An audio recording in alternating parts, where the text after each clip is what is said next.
कहानी की शुरुआत होती है उस दिन शाही महल में एक बैंक्वेट का आयोजन किया जा रहा था। युद्ध में मिली जीत का जश्न मनाने और सबसे बड़े योगदान देने वाले ड्यूक वेंडरलिक को सम्मानित करने के लिए। तभी हमारी हीरोइन को दिखाया जाता है जिसका नाम है क्लेरिस नॉक्टर्नल। तभी एक लड़की कहती है, वहाँ देखो वो है ड्यूक वेंडरलिक। ड्यूक वेंडरलिक बहुत ज्यादा हैंडसम है और लड़कियां तो उसे देख के पागल हो रही थी। और एक छोटे से बच्चे को उसके पास दिखाया जाता है और कोई कहता है, और वो जरूर लॉर्ड एरिक है ना? यह है एरिक वेंडरलिक, बहुत ही क्यूट बच्चा। तभी कोई लड़की कहती है, तो ये अफवाह सच निकली, वो जीत की दावत में आने वाले हैं। और ये अफवाह कि वो इतनी उम्र में भी युद्ध लड़ने गया था। ड्यूक जैसे ही उन्हें देखता है वो दोनों डर के मारे कांपने लग जाती है। तभी हमारी हीरोइन मन में कहती है, ड्यूक वेंडरलिक का खानदान किंगडम की नॉर्थ साइड की रक्षा करता है और दुश्मनों के हमलों से राज्यों को बचाता है। लेकिन फिर भी इस कुलीन घराने के बारे में हमेशा अंधेरे या बुरी अफवाहें फैलती रहती है। लोग कहते हैं कि इसके सदस्य बेरहम और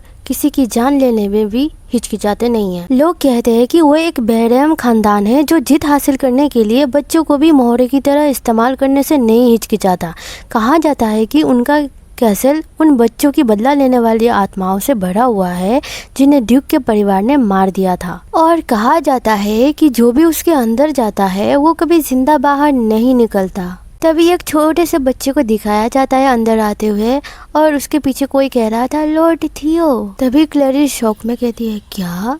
तभी वो बच्चा जोर से गिर जाता है। तभी एक आदमी कहता है, यहाँ एक बच्चा क्यों है? तभी थियो जोर जोर से रोने लग जाता है और कोई कहता है, यह बहुत बुरा है, अगर हमने ड्यूक को नाराज कर दिया तो शायद एक बच्चे को भी नहीं बख्शा जाएगा। हमें तीनों को ही दिखाया जाता है जो बच्चे को देख रहे थे घूर के। तभी ड्यूक उसके पास जाने लगता है। तभी एक लड़का कहता है, देखो उस बच्चे को भी मार दिया जाएगा। तभी एक लेडी कहती है, कितना बेरहम है, मैं ये सब नहीं देख सकती। तभी ड्यूक बच्चे के सामने एक चमकदार झुनझुना दिखा देता है। तभी सब शौक में आ जाते हैं। छोटा सा थियो वो झुनझुना देख के चुप हो जाता है। तभी एरिक उसे गोद में उठाते हुए कहता है, हे थियो, तुम्हें पता है ना कि तुम्हें यहाँ अंदर नहीं आना चाहिए। तभी थियो हंसने लग जाता है। तभी लोग बातें करने लग जाते हैं। कोई कहता है, भाई क्या ये हिस ग्रेस का बेटा है? मैंने कभी किसी दूसरे बेटे के बारे में नहीं सुना। तभी एक कोने में हमारी क्लेरिस खड़ी थी और बच्चे की नजर उस पे पड़ जाती है। बच्चा उसे देख के कहता है, मामा।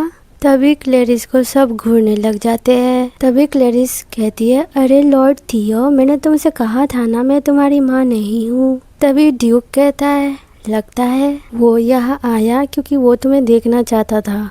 क्लेरिस कहती है, शायद मुझे लॉर्ड थियो के साथ किसी अलग कमरे में इंतजार करना चाहिए। तभी ड्यूक उसका हाथ पकड़ते हुए कहता है, नहीं, ये ठीक नहीं होगा। आज रात इसी दावत में मैं अनाउंस करना चाहता हूँ कि तुम मेरी पत्नी बनोगी। तभी क्लेरिस शौक में कहती है, क्या?